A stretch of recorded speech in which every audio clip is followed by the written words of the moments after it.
lethu sizukulwana nesizukulwana singekazali intaba ngekadala umhlaba nelizwe.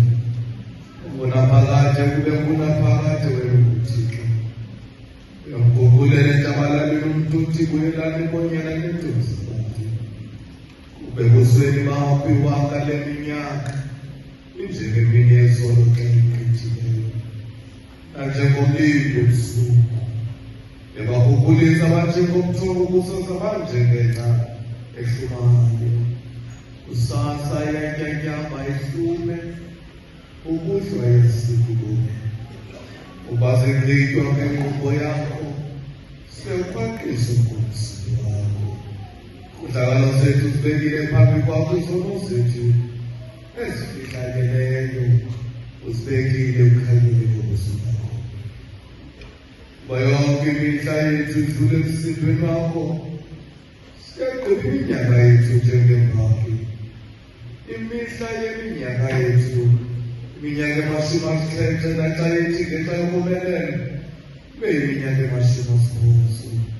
Amandla ayo abubunzima nobubi noko. Ukuyanqanyulwa kamsinya sithina sibaleke. Ubanina owaziyo amaqhinga yakho nomsindo wakho ngokubikeke ngakho.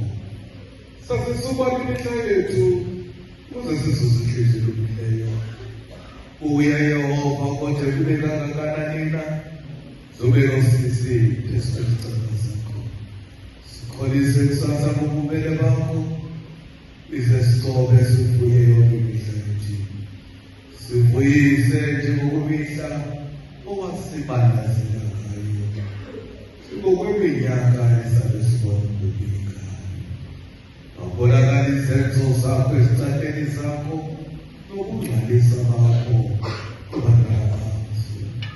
Makuthi uhle kaYehova uThixo wethu ube phezu kwethu nomsebenzini wezandla zethu uqinise phezu kwethu. Ewe umsebenzi wezandla zethu uqinise.